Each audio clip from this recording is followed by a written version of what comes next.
أعوذ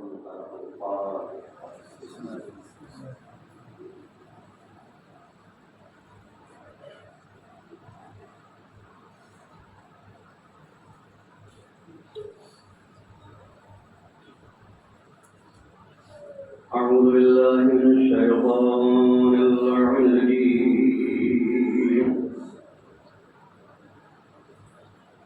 بسم الله الرحمن الرحيم.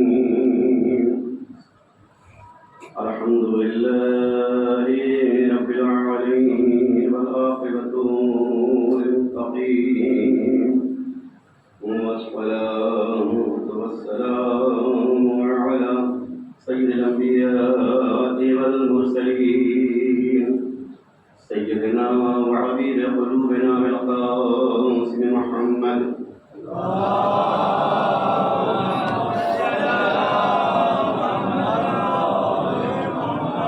وآل الطيبين الطاهرين المعصومين ولعنة الله على أعدائهم أجمعين. أما بعد فقد قال الله تعالى في كتابه الكريم: بسم الله الرحمن الرحيم. ألم تروا أن الله سخر لكم ما في السماوات وما في الأرض وأسبغ عليكم نعمه ظاهرة وباطنة فلا تعبدن.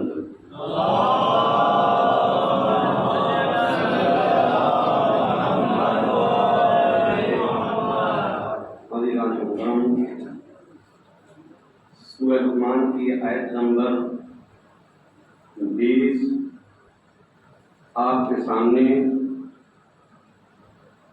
اس آیت کی تلاوت کی اور اسی کے ذیل میں چند باتیں روزمرہ کی آپ کے گوش گزار کرنا ہے. ترجمہ ملاحظہ فرما لیں تاکہ بات واضح کرنے میں آسانی ہو.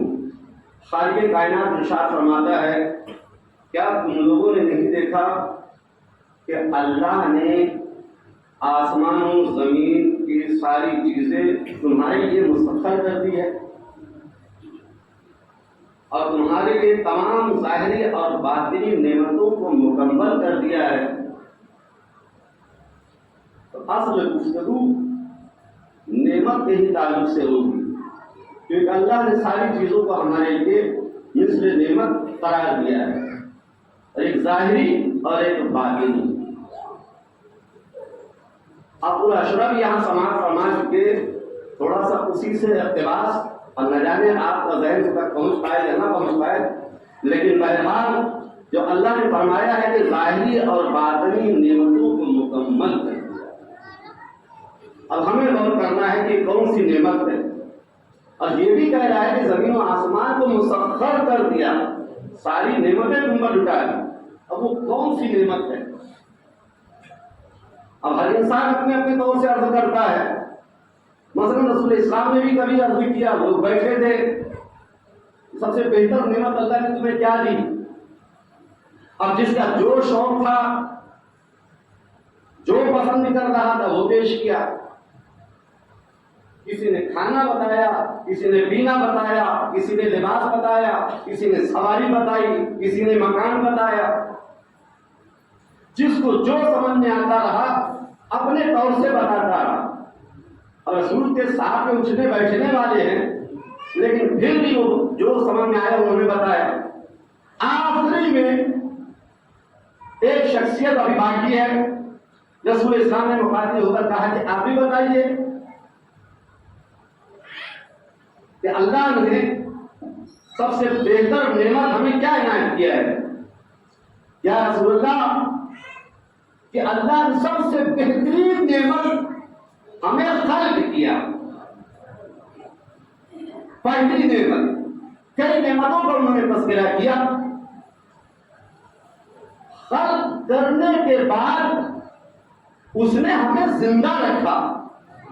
یہ بھی بڑی بات ہے. دنیا میں جانے کتنے آتے ہیں لیکن زندہ نہیں رہ پاتے ہیں.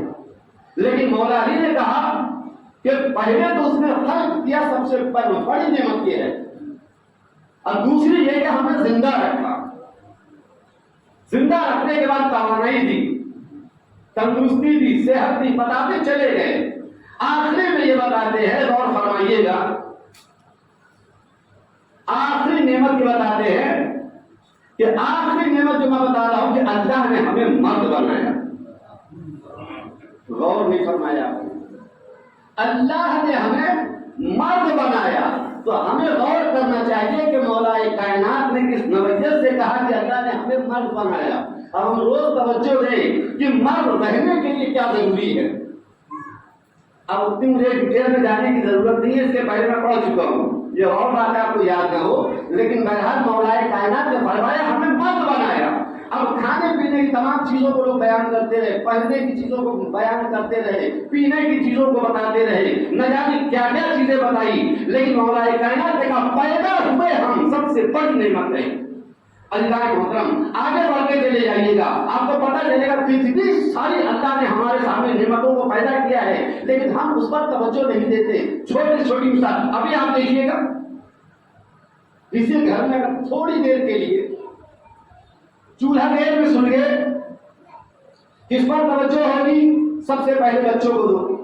یہ ہوتا ہے کہ نہیں؟ لاک ڈاؤن تو ہمارا گزرا، نہ جانے کتنی تکلیفیں بھی لوگوں کے گھروں میں، لیکن جیسے ہی کھانے پینے کی اشیاء سامنے آئی سب سے پہلے کیا کرتے تھے؟ بچوں کو دے دیتے، اس لیے کہ یہ وہ نعمت ہے کہ ہمارے بچوں سے محروم نہ رہے۔ تو اللہ نے محترم لیکن اتنی خاموشی اگر رہے گی تو آپ بھی جیسے مجھے بھی خاموش آ کے بیٹھنا پڑے گا۔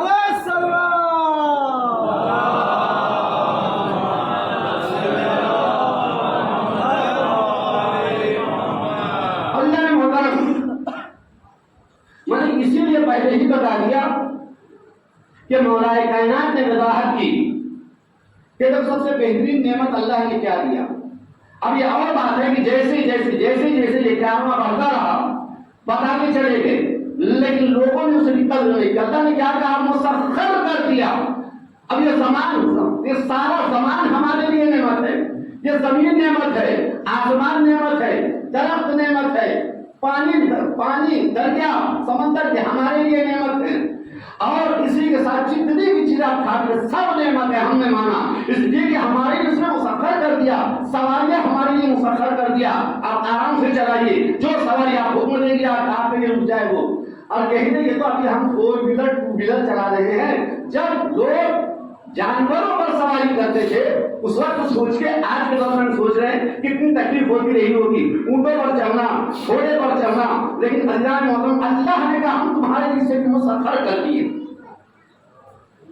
سمندر کے راستے ہم تمہارے لیے مسخر کیے ہوئے ہیں، آرام سے آج جہاز چل رہے ہیں، عبور کر کے چلے جا رہے ہیں، ہواؤں کو مسخر کر دیا، کتنے جہاز اڑ رہے ہیں، تو یہ ساری چیزیں ہمارے تابع فرمان کر دیا اس نے۔ اس کے باوجود بھی آپس پر وہ واقعہ، مامون رشید کشتی پہ جانے والا ہے، کشتی پہ جانے والا ہے، دور کا سفر ہے، کشتی خشکی پر نہیں چلتی ہے، کشتی ہمیشہ دریا پر چلتی ہے، پانی پر چلتی ہے، لیکن سوچا کہیں پریشانی میں مبتلا نہ ہو جاؤ، سمندر ہے، طوفان آ گیا تو کیا کروں گا؟ تو کیا کیا جائے؟ کہا اس وقت بہتر کیا ہے کہ آج سے امام حیات ہے، کہا وہاں تک میں جانے سے کافر رہا، کہا اس کے غلام سے کہہ دے، معروف ترقی سے کہا کہ نوشتہ لکھا کے لا دیجیے تاکہ اگر کشتی بھنور میں پھنسنے والی ہو تو میں وہ وظیفہ پہلے پڑھ دوں۔ کہا بڑی اچھی بات ہے، اندر گئے، لا کر پیش کر دیا، کہا یہ بہترین نعمت ہمیں دے دیا، اس کو سنبھال کے رکھ لیا، مامون نے سنبھال کے رکھ لیا کہ بڑی عظیم نعمت ہے، سنبھال کے رکھ لیا ایک صندوق میں۔ سفر شروع ہوا، اب نہ جانے کتنی دور ابھی پار کیا کہ دیکھا کہ ہوائیں تیز چلنا شروع ہو گئی، طوفان برپا ہوا، فوراً یاد آیا کہ میں نے معلوم میں کلفی سے ایک نوشتہ بلوایا تھا، اس نعمت کا استعمال کرنے کا یہی وقت ہے، فوراً اس نے نکالا اور پڑھنا شروع کیا. اب جو غور سے دیکھا تو کیا دیکھتا ہے کہ پروردگار مجھے واسطہ ہے معروف کلبی کا میری کشتی بچا لے.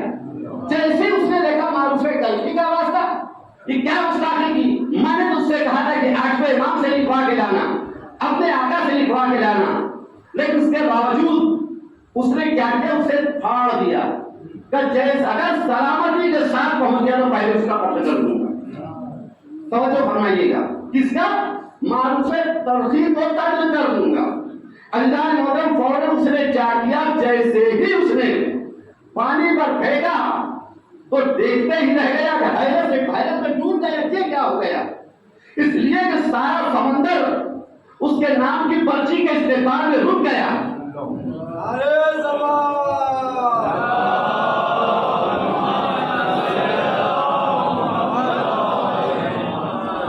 تو پتا چلا کہ معروف ترجیح کے نام میں اتنا اثر، وہ حیران ہو گیا. ابھی تو ارادہ کیا جیسے ہی میں جاؤں گا اس کا قتل کر دوں گا میں، لیکن اب سوچتا ہے کہ پہلے جا کر معلوم کروں گا کہ تیرے نام میں یہ اثر آیا کہاں سے. میں نے ابھی غور کیا آپ نے، تیرے نام میں یہ اثر آیا کہاں سے؟ میں نے تو کہا تھا کہ اپنے آقا سے لکھوا کے لانا، نے خود ہی لکھ کر دے دیا. اسے سنبھال کے جو بھی تھا رکھا، باقی پہنچا. سفر تمام ہوا، تلاش کرتے ہوئے معرفت ترجیح کے پاس پہنچا. علیہ السلام کے بعد کہنے لگا یہ بتاؤ کہ آخر تمہارے نام میں یہ اثر کہاں سے آ گیا، کیا ہوا؟ میں جیسے ہی نوشتہ نکالا کہ اب اس وظیفے کو پڑھوں تاکہ میں سلامتی کے ساتھ بات کر جاؤں، لیکن میں دیکھ کر حیرت میں پڑ گیا کہ آپ نے اپنا نام ہی کر رکھ دیا کہ پروردگار مجھے واسطہ ہے معروف ترغیب کا کہ مجھے اس طوفان سے بچا لے. لیکن میں نے پھاڑ جب سے پھینک دیا تو سمندر کا پورا پانی وہی کے وہیں کھڑا ہو گیا استقبال میں. مسکرائے معروف ترغیب، کہا کیوں حیرت ہو رہی ہے؟ کہا حیرت تو ہونا ہے، میں تو منگوایا تھا آپ کے آقا سے، لیکن آپ نے اپنا ہی نام لکھ کر دے دیا. بتاؤ یہ اثر کہاں سے ہوا؟ کہا 14 سال، توجہ فرمائیے گا میری مائیں بہنیں، توجہ فرمائیں. 14 سال میں نے ان کی ڈیوڑی پر اپنی پیشانی کو رگڑا ہے، اور جب ان کو ضرورت ہوتی تھی دن بھر میں نہ جانے کتنی مرتبہ کہتے تھے معروف ترغیب پانی لاؤ، معروف ترغیب پانی لاؤ. تو کثرت سے امام کے زبان پر جو میرا نام جاری ہوتا تھا تو اتنا اثر اللہ نے پیدا کر دیا کہ میرے نام کا واسطہ لے کر اگر کوئی بھی دعا کرے تو مستجاب ہوتی ہے.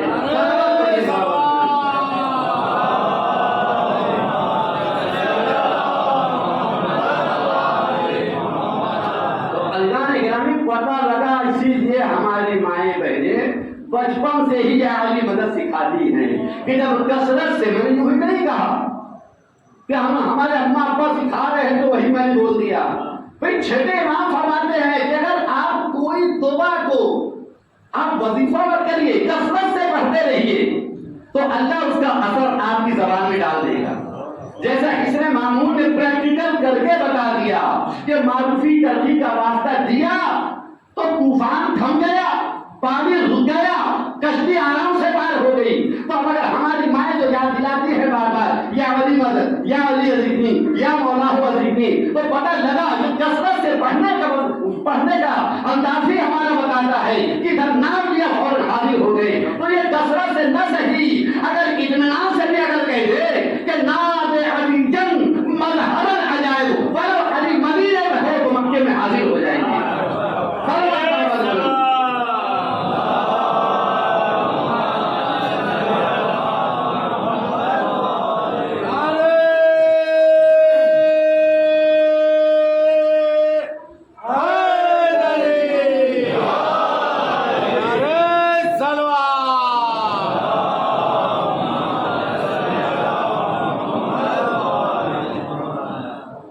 شبہات لے کر احمد حمدانی لکھتے ہیں، سنی رائٹر، کہ یہ شبہات لے کر قاسم بن معاویہ چھٹے امام کے پاس پہنچا. کیا بولا؟ وہ لوگ کہتے ہیں، اچھا کون لوگ کا بولو، توجہ فرمائیے گا، کیا کہتے ہیں کہ رسول خدا جب معراج پر گئے تو تو آسمان پر انہوں نے لکھا ہوا دیکھا لا الہ الا اللہ محمد رسول اللہ.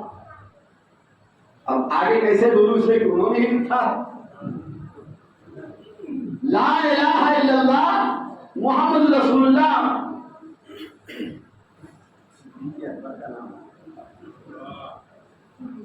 امام بھی کہتے ہیں اچھا ماشاء اللہ اتنی ترقی کر گئے کہ وہاں تک جا کے بدل جائے.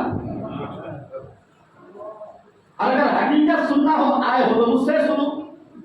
کیا فرمائیے کہ اللہ نے جب آسمان کا ثبوت بنایا تو لکھا لا الہ الا اللہ. کیا مولا آیا ہی اسی لیے ہوں تاکہ کم سے کم حقیقت تو معلوم ہو جائے. لا الہ الا اللہ کب لکھا؟ کل آسمان کا ثبوت بنایا. سنی رائٹر لکھ رہا ہے چھٹے امام بیان فرما رہے ہیں کل آسمان کا ثبوت بنایا اس نے تو کہا لا الہ الا اللہ محمد رسول اللہ علی امیر المومنین. توجہ فرمائیے گا کہ اچھا کیا اس کے بعد کیا ہوا کہ زمین بچھائی تو ساتوں طبقے پر لکھا لا الہ الا اللہ محمد رسول اللہ علی امیر المومنین. دوسرے طبقے پر لا الہ الا اللہ محمد رسول اللہ علی امیر المومنین. تیسرے طبقے پر لا الہ الا اللہ محمد رسول اللہ علی ولی اللہ. ساتوں طبقے پر وہی لکھا لا الہ الا اللہ محمد رسول اللہ علی امیر المومنین. ہر طبقات کو لکھتے چلے گئے. ساتوں آسمان پر وہی. اسی پر تمام نہیں ہے بلکہ جہاں سے پانی جاری کیا جب پانی جاری کیا تو جاری کرنے سے پہلے دوسرے لکھا وہیں پر لا الہ الا اللہ. کون کہہ رہا ہے؟ خداوند عالم بتا رہا ہے لا الہ الا اللہ محمد رسول اللہ علی امیر المومنین. تو پانی وہاں سے جاری ہوا. اب ساری دنیا کے اندر میں جو کہتے ہیں مت پیو ان کے یہاں بدعت ہے تو کہاں تک بھاگو گے؟ اللہ نے پہلے ہی لکھ دیا ہے جہاں سے پانی جاری ہوا وہیں پر لکھ کر بتا دیا لا الہ الا اللہ محمد رسول اللہ علی امیر المومنین. بھاگتے چلے جاؤ لیکن جہاں بھی جاؤ گے اسی انداز سے جیسے مولا کائنات کی زبان کو ٹھکرانا چاہا. اچھا یہ کیا بات ہے؟ چھیل بیٹھ رہے ہو اور بتا دیا انہوں نے تو میں نہیں کھاؤں گا. کہاں تک بھاگو گے؟ آخر کا جنگل میں جا کر اسے زبردستی کو کر کھلانا پڑا کہ علی کو جھوٹا ثابت نہیں کر سکتے.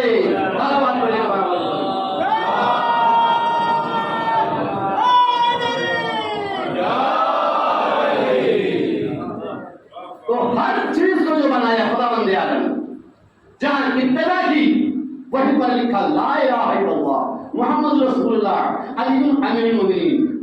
اب اسی کے بعد ملائکہ کی بھی باری آئی. اسرافیل کو اس نے کھڑا کیا اس کی پیشانی پر لکھا لا الہ الا اللہ محمد رسول اللہ علی امیر المومنین.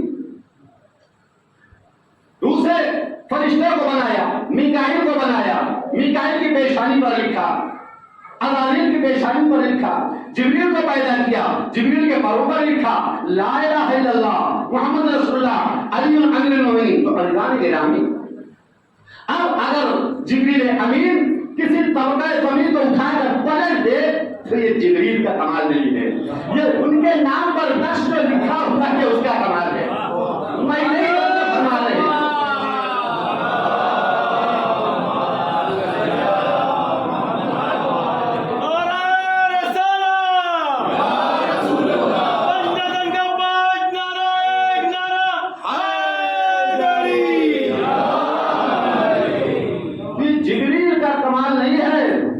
ان کے پروں پر لکھے ہوئے نقش کا کمال ہے. جب پریشان ہوتے ہو اب ایک دوسرے سے شیئر بھی کرتے ہیں. میں بہت زیادہ بیمار تھا یا تھی میں گیا مولوی صاحب کے پاس انہوں نے ایک نقش لکھ کر دے دیا میں ٹھیک ہو گیا یا ٹھیک ہو گئی تو پتا چلا کہ کمال اس نقش کا ہے کہ وہ صحتیاب ہو گیا. اب پتا چلا کہ جبریل جو پلٹے ہیں پورا طبق اٹھا کر یا آسمان تک اٹھا دیا یہ کمال ان کی طاقت کا نہیں ہے یہ اس کے نقش کا ہے. ادھر اسرافیل ہے اسرافیل کو دیکھیے کہ کمال ان کا نہیں ہے اس کے نقش کا ہے جو پیشانی پر لکھا ہوا ہے. ملک الموت کی پیشانی پر جو لکھا ہوا ہے یہ کمال اس کا ہے. یہ روح نکال رہا ہے. اللہ نے محترم آنے واحد میں نہ جانے دنیا بھر میں کتنے لوگوں کی ایک ساتھ روح نکالتا ہے. اگر آپ کو یقین نہ ہو تو کسی بچے نے کبھی پڑھا تھا مدرسے کے طالب علم علم نے جب آسمان تک معراج پر رسول اسلام گئے، ایک آسمان سے دوسرے پر، دوسرے سے تیسرے پر پہنچتے گئے، یہاں تک کہ ادھر فرشتہ جو ہے تعارف کراتے چلا جا رہا ہے، یہ فلاں ہے، یہ فلاں ہے، یہ فلاں ہے، یہ ہے، یہ وہ ہے۔ آخرکار دیکھا ایک فرشتہ جیسے کمپیوٹر چلا رہا ہے، یوں اٹھایا چہرہ، سلام کیا، سلام کرنے کے بعد لگا ہوا ہے، کہا کہ یا رسول اللہ زمین پر جب واپس جائیں گے تو علی کو میرا سلام کہنا۔ جبریل نے پوچھا یہ ہے کون؟ آپ نے پہچانا نہیں، یہ علی کو کب سے پہچان رہا ہے؟ کہا آپ بھی پوچھ رہے اس کو۔ اب جیسے ہی معلوم کیا اس سے، کہا کب سے پہچانتے ہو؟ کہا یہ موت کے کمپیوٹر پر مجھے علی نے ہی بٹھایا ہے۔ تو پتا چلا یہ کی پیشانی میں خالق کائنات نے لکھا ہے، یہ کمال اس کا ہے۔ تو معلوم ہوا کہ اگر کوئی بھی، میں نے اسی لیے پڑھ کر آپ کو بتایا کہ نہ علی مظہر عجائب رسول اسلام کی زبان پر جاری ہوا، ادھر مدینے سے آنگ فارغ پہنچ کر بتا دیا کہ یہاں علی کا کمال کتنا بلند ہے۔ لیکن اللہ محترم اگر اس سے انسان روزردانی کرتا ہے تو اس کا عذاب بھی آپ کی نظر کے سامنے ہے۔ ابھی اسے نہیں، آپ توجہ فرمائیے گا، ایک بلند آواز میں صلوات پڑھ دیجیے گا۔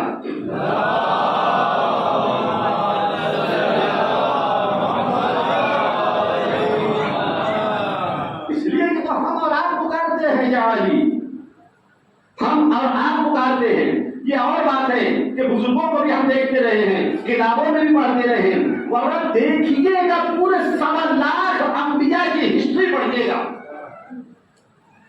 اللہ نے کیا کہا کہ میں نے دین کو تمام کیا، نعمت کو تمام کیا، ظاہری بھی باطنی بھی۔ اچھا ہم کھاتے پیتے بھی رہتے ہیں تاکہ اپنی خاموشی تھوڑی دیر کے لیے میں ذرا سے دور کر دوں۔ آپ نے کیا کھایا؟ آپ نے کیا کھایا؟ ہمیں ہر ایک الگ الگ بتائیے۔